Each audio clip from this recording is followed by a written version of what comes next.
इसके साथ साथ मैं ये भी चाहता हूँ कि जो भी बच्चे इस वीडियो को देख रहे हैं वो अगर इस फाउंटेन के ऊपर कमेंट करेंगे कि इसके पीछे क्या साइंटिफिक रीज़न है और ये पत्थर कैसे घूम रहा है, तो हमें बड़ी खुशी होगी अगर वो बता पाएंगे इस चीज़ को। और मैं साथ साथ ये भी बताना चाहता हूँ कि इंडियन टूरिज़्म ने इसको आउट ऑफ 10 9.4 रेटिंग दिया है हमारे इस इको पार्क को।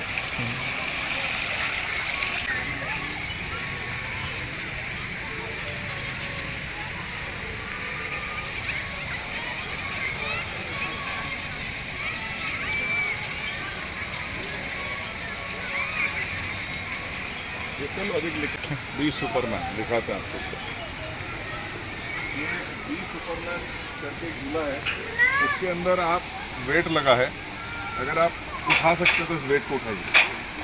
It's for exercises. और इसमें सर पुली कॉन्सेप्ट है फिजिक्स वाला। वहाँ पर एक सिंगल पुली है, इसमें डबल पुली है, इसमें 4 पुली है। अच्छा। सिंगल पुली में आपको ज़्यादा एफर्ट लगेगा, डबल में उससे कम और 4 में सबसे कम। तो ये इसका प्रिंसिपल है।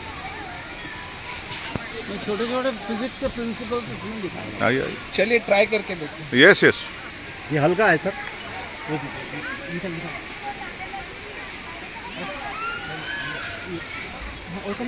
हाँ। अच्छा ये अच्छा हुआ है।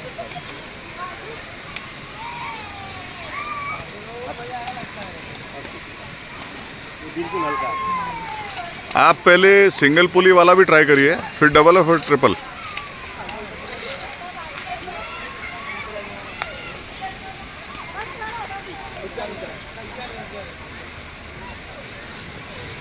डबल इससे भारी लगेगा आपको।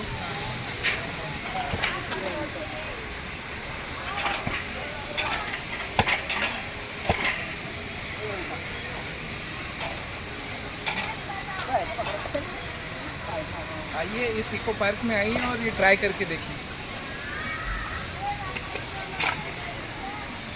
नहीं बेटा थोड़ा सा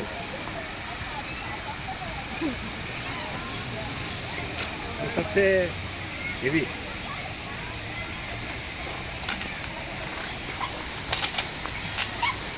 ये वाटरफॉल भी देखना तो झरना।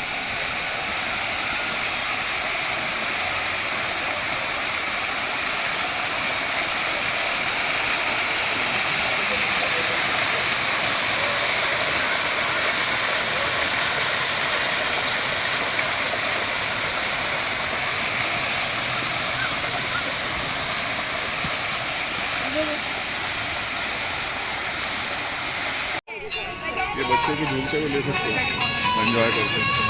इस तरह से फैमिली बच्चे एंजॉय करते हैं।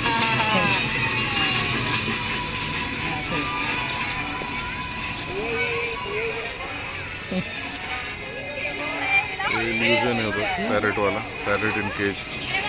वो घुमा रहा ना, ऐसा लगेगा केज में पैरेट। अच्छा। जो फिल्म के अंदर जो यूज़ करते हैं ना illusion.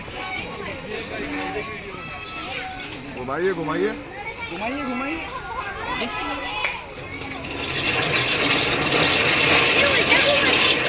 One side there is parrot, another side is cage. When you rotate it, you feel parrot is in cage.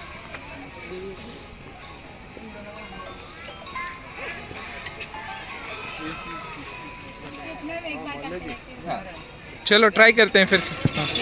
जोर से करिए।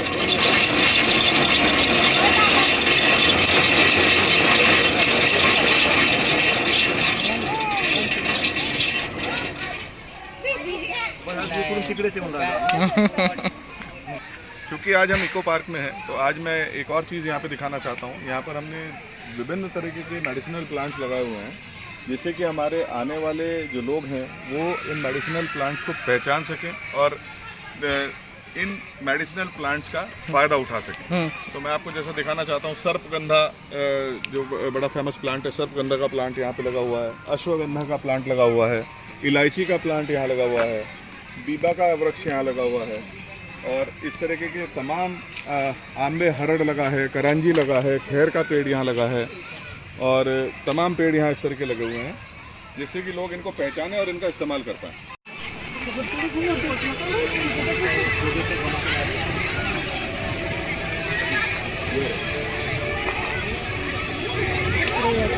ओशन व्यू हम लोगों ने एक यहाँ समुद्र के जैसा एक माहौल बनाया है। इस ओशन व्यू का अगर आप देखेंगे तो इसके अंदर वेव्स आती हैं। तो हमारा जो वेस्ट मटेरियल था जो हमारे यहाँ माइन में यूज़ होता है, उस वेस्ट मटेरियल से हमने वेव्स बनाने का इंतज़ाम इसमें किया। और ये बिजली की मोटर से चलता है, वो घूमता है तो इसमें वेव्स पैदा होती हैं। तो आपको एक ऐसा महसूस होता है कि आप समुद्र के किनारे पे बैठे हैं। उसी की तरह हमने यहाँ किनारे के ऊपर रेत भी लगाई है। अच्छा, जिससे कि आप एक समुद्र के किनारे का आनंद यहाँ इस पार्क के अंदर बीच। हाँ, वेव पूल बोलते हैं।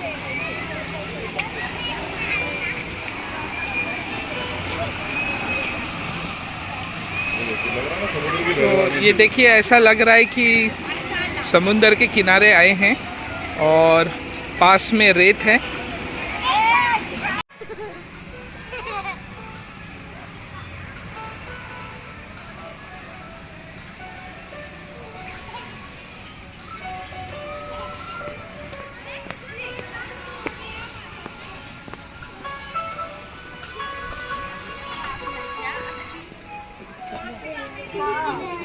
We have named this train as Eco Express.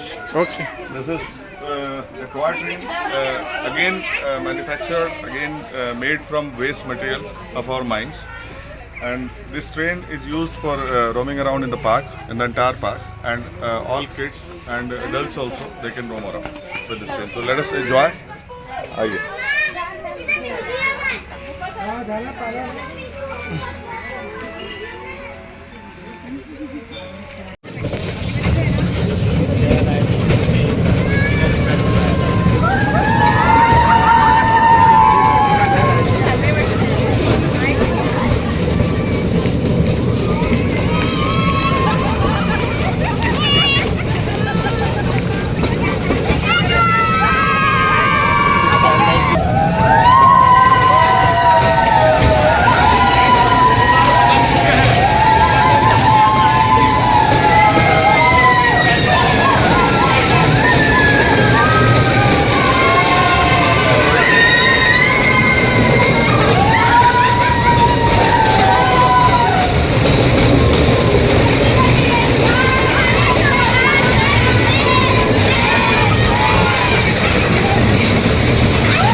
Eco express की यात्रा कैसी लगी, कमेंट्स में ज़रूर लिखें। ये एक इनकम्प्लीट फॉसिल का टुकड़ा है जो हमने यहाँ डिस्प्ले पे रखा है। इसी तरीके से हमने उस साइड पे भी एक फॉसिल का टुकड़ा यहाँ पे रखा गया है। ये फॉसिल्स कहीं कहीं 1000 साल पुराने फॉसिल्स होते हैं। अच्छा, जो बिफोर कोल फॉर्मेशन ये फॉर्म में कैसे होते हैं फॉसिल्स, ये अभी डेवलप होके कोल नहीं बना है। ये अगर और कुछ 1000 साल तक रहता तो ये कोल बन जाता। ओके। आम जनता के लिए कि आम जनता माइनिंग इंडस्ट्री को जान सके, सीख सके, उसका एक फील ले सके, तो हमने कुछ मशीन्स यहाँ पे डिस्प्ले करी हैं। अंडरग्राउंड टनल बनाया है, कुछ साइंटिफिक फाउंटेन्स हमने लगाए हैं, कुछ हमने झूले यहाँ लगाए हैं और कुछ फॉसिल के टुकड़े यहाँ रखे हैं। और अभी हम पहुँच गए हैं इको माइन म्यूजियम पे। इसमें क्या है? इस इको माइन म्यूजियम के अंदर हमने जितने भी अपनी कोल इंडिया का, कोल इंडस्ट्री का जो इतिहास है उसको डिस्प्ले करा है और उसके बारे में बताया कि वेस्टर्न कोलफील्ड्स लिमिटेड की क्या जर्नी रही और किस तरीके से हम आगे चले। इसके साथ ही हमने इसके अंदर एक थिएटर भी बनाया है, जिस थिएटर के अंदर हम फिल्म के माध्यम से लोगों को इस इंडस्ट्री से अवगत कराते हैं। ये हमारे इस म्यूजियम का स्टार्टिंग पॉइंट है, जहाँ पर कुछ स्कल्पचर आपको दिखाई दे रहे हैं और साथ में हमने यहाँ देश का नक्शा अपने दिखाया है। इसके साथ मैं कोल हूँ एक स्टोरी के माध्यम से हमने कोयले की कहानी को यहाँ पे डिपिक्ट करा है। तो कोयला अपनी कहानी बताते बताते आगे चलता है, कोयला बनने की प्रक्रिया, उसके अंदर क्या क्या टाइप के कोल रहते हैं, विश्व में कोयले की यात्रा किस तरीके से रही, कोयला उद्योग का राष्ट्रीयकरण कब हुआ, राष्ट्रीयकरण के बाद कोल इंडिया का गठन किस तरीके से हुआ, इन सब चीजों को हमने यहाँ इस गैलरी के अंदर शोकेस किया है। साथ ही कोल इंडिया लिमिटेड जब बनी तो उसका फॉर्मेशन किस तरीके से था और तमाम बातें जो हमारी कोल इंडस्ट्री से रिलेटेड है। अगर आप इधर भी देखेंगे तो किस तरीके से हमारा एनवायरमेंटल फ्रंट पे हम लोग काम करते हैं, जिस तरह से एफ्लुएंट ट्रीटमेंट प्लांट है, प्लांटेशन है और बर्डन के ऊपर रोड स्वीपिंग मशीन्स हैं, ये सब चीज़ें वो हैं जो हम खदानों के अंदर एनवायरनमेंट को प्रोटेक्ट करने के लिए करते हैं। तो इस स्टोरी के साथ साथ हम लोग जो काम कर रहे हैं एनवायरमेंटल फ्रंट पे हम जो काम कर रहे हैं या डिफरेंट फ्रंट्स पे जो हमारी स्ट्रेटेजिक रिक्वायरमेंट है उनके लिए भी काम करते हैं, उन सबको यहाँ हमने शोकेस किया। ये एक ओपन कास्ट माइन का मॉडल है, हमारी अदासा माइन है जो सामने इसी नागपुर एरिया के अंडर में आती है। वहाँ पे एक अदासा माइन है और वहाँ अदासा टेम्पल भी है, तो इसीलिए सामने अदासा टेम्पल में गणेश जी का फोटो यहाँ पर दिया गया है और साथ में अदासा माइन का एक मॉडल यहाँ दिखाया गया है। तो ओपन कास्ट माइनिंग में किस तरीके से काम होता है, किस तरीके से उसका स्ट्रक्चर रहता है, लोगों को जानकारी देने के लिए। सर थोड़ा सा आप एक्सप्लेन करेंगे व्यूअर्स के लिए कि शुरुआत कैसे होती है? देखिए, जब हम सबसे पहले ये खोद के कोल के फेज तक जाते हैं, जहाँ आपने देखा होगा प्रोडक्शन का एक बोर्ड लगा हुआ है बीच में जी, वहां तक हम लोग पहुंचते हैं, ठीक है, और वहां पहुंचने का रास्ता बनाया जाता है। तो ये आप अगर कुछ ऊंची नीची बेंचेस टाइप जो बने हुए देख रहे हैं, इन बेंचेस के माध्यम ये जो से, कोल बेंच जो लिखा हुआ है, हाँ, ये बेंचेस के माध्यम से हम लोग खदान के अंदर पहुंचते हैं। बेंचेस बनाते हैं जिससे कि वो उसका जो एम्बैकमेंट है वो रुका रहे पूरा, ठीक है। तो बेंचेस से उसके साथ साथ रोड बनता है, तो वो रोड से हमारी गाड़ियां ऊपर से नीचे, नीचे से ऊपर आना जाना करती हैं, जो कोयले को खोद के वहां से लेके आती हैं। तो एक स्लो इंक्लाइन में आप धीरे धीरे नीचे जाते हैं ताकि ट्रक्स आराम से जा सकें। हाँ, और वही रूट से वापस दूसरे रूट से वापस आते हैं। अच्छा। एक रूट जाने का रहता है, एक आने का रहता है, ओके, ठीक है। ये इस तरीके से ऑफिस के स्ट्रक्चर रहते हैं जी। जहाँ खदान रहेगी तो वहाँ मैनेजर ऑफिस रहेगा, सब एरिया मैनेजर ऑफिस रहेगा और दूसरे ऑफिस रहेंगे। एक व्यू पॉइंट भी खदान के ऊपर होता है, अगर आप यहाँ देख रहे हैं, ये व्यू पॉइंट होता है जहाँ से आप खड़े होके खदान का पूरा एक व्यू ले सकते हैं। तो नॉर्मली जो सुपरवाइजर्स मैनेजर्स रहते हैं वो लोग व्यू पॉइंट से अपने खदान को देखते रहते हैं कि खदान में किस तरीके से वर्किंग हो रही है। उसके बाद जब खदान में से कोयला निकलता है तो वो वे ब्रिज पे आता है, ठीक है। यहाँ वे ब्रिज पे आया, वे ब्रिज पे उसको तोला गया, तोलने के बाद फिर वो आगे निकलता है, जो गाड़ी निकलती है। तो ये जो पूरा मॉडल है ये आपको डिपिक्ट करता है कि ओपन कास्ट खदान की वर्किंग किस तरीके से होती है, और ये स्पेशली अदासा ओपन कास्ट में किस तरीके से वर्किंग है, उस व्यू से बनाया गया। दयाल साहब, हमने कल एक माइन देखी, वहाँ पे हमने लक्ष्मी जी का टेम्पल देखा, यहाँ पे हमने गणेश का टेम्पल देखा। ये इसके पीछे की क्या? हाँ, वो महाकाली का टेम्पल। महाकाली का टेम्पल आपको कल बताया था मैंने कि किसी भी अंडरग्राउंड खदान के अंदर ये मान्यता है कि महाकाली के दर्शन करके लोग जाते हैं, इस इंडस्ट्री की मान्यता है। तो किसी भी खदान के मुहाड़े के ऊपर महाकाली का टेम्पल मिलेगा। यहाँ ये मंदिर हमारी खदान के पास है, ये हमारे द्वारा बनाया गया मंदिर नहीं है। वो अंडरग्राउंड खदान के अंदर जो महाकाली का टेम्पल है वो बनाते हैं, स्पेसिफिकली बनाया जाता है। वेरस ये मंदिर बाई चांस इस खदान के पास है। अच्छा। और अदासा टेम्पल उसका नाम है, इस खदान का नाम भी हमारा अदासा माइन।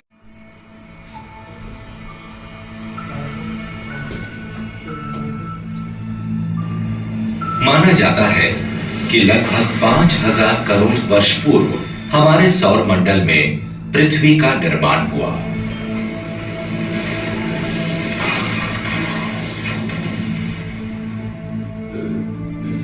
तब से पृथ्वी अनेक भौगोलिक गतिविधियों से गुजरी।